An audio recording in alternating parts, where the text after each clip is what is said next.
Hello students. तो आप chapter 3 electric current में आज का टॉपिक है वैद्युत प्रतिरोध तथा वैद्युत चालकता, electrical resistance and electrical conductivity. तो बच्चों, आज की क्लास में आप केवल इलेक्ट्रिकल रेजिस्टेंस पढ़ेंगे, वैद्युत प्रतिरोध पढ़ेंगे और नेक्स्ट क्लास में इलेक्ट्रिकल कंडक्टिविटी पढ़ेंगे। तो वैद्युत प्रतिरोध क्या है?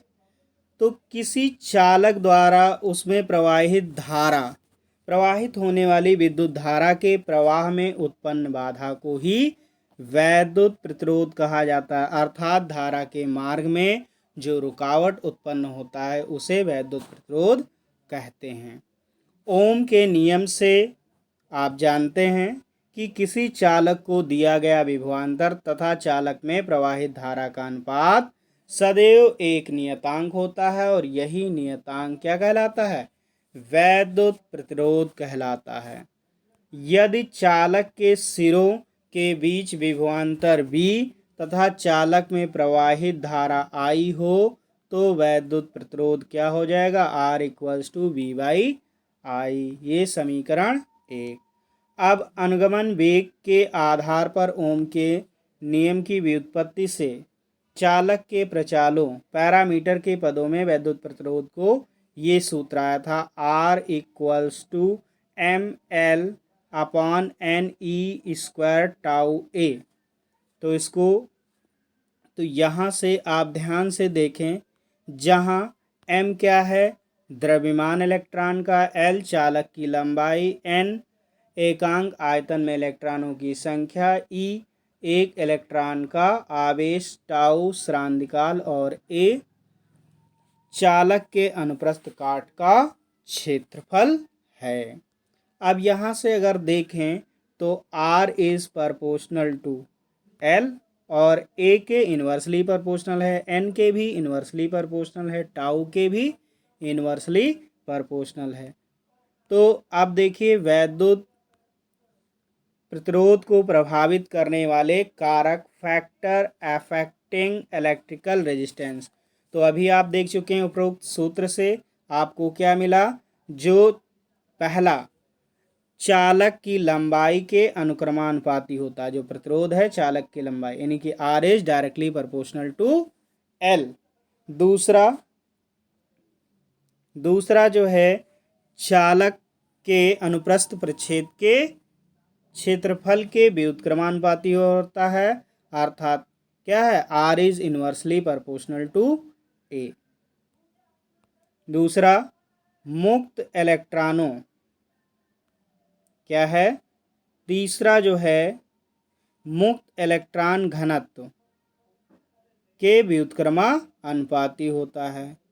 और लास्ट चौथा, मुक्त इलेक्ट्रॉनों का स्रांधिकाल के भी व्युत्क्रमानुपाती होता है। अब देखिए, वैद्युत प्रतिरोध का मात्रक, यूनिट ऑफ इलेक्ट्रिकल रेजिस्टेंस। तो यूनिट ऑफ रेजिस्टेंस अब R = V/I। तो यहाँ से सिंपली V का क्या होता है? वोल्ट, और इसका एम्पियर। तो वोल्ट पर एम्पियर। तो यहाँ से आप सीधे आपको प्राप्त हो गया वोल्ट पर एम्पियर। क्या मात्रक मिल गया? वोल्ट पर एम्पियर। और साधारणतः इसे, जिसका प्रतिरोध का मात्रक होता है, ओम ने दिया था इसलिए इसका मात्रक ओम है, और इसको ग्रीक अक्षर ओमेगा से डिनोट करते हैं। तो 1 ओम बराबर वोल्ट पर एम्पियर। तो यहाँ से ओम की भी परिभाषा दे सकते हैं आप। देखिए, R = V/I। अगर V की वैल्यू 1 ले लिया जाए और इसकी वैल्यू 1 ले लिया जाए तो 1/1 ओम आ जाएगा। यानी कि किसी चालक के सिरों के बीच 1 वोल्ट का विभवांतर स्थापित करने पर उसमें प्रवाहित धारा का मान 1 एम्पियर हो तो उस चालक का वैद्युत प्रतिरोध 1 ओम होगा। अब बीमा डिस्कशन कर लेते हैं। तो बीमीय सूत्र, तो मैंने आपको केवल और केवल वैकल्पिक विधि बताई है, केवल आपको एक ही तरीका पता होना चाहिए। वैद्युत प्रतिरोध तो V R equals to V by I, अब V इक्वल्स टू होता है W अपॉन Q और Q इक्वल्स टू IT। अब यहाँ पे आप क्या करोगे, वैल्यू पुट कर दोगे।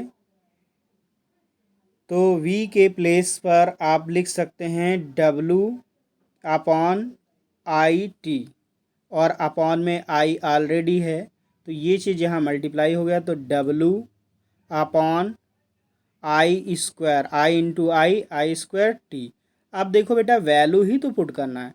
W क्या है, कार्य का आपको पता है mL2T-2, आई का ए हो गया और स्क्वायर है तो 2, और टी का टी हो गया। अब देखो बेटा यहाँ पर क्या हो जाएगा, m तो है ही है, L2 ऑलरेडी है, और टी माइनस का 2, और ये ऊपर जाएगा तो माइनस आ जाएगा तो -3, और ए को ऊपर ले जाएंगे तो a-2। तो आपका आर का विमीय सूत्र क्या आ गया, mL2T-3 a-2।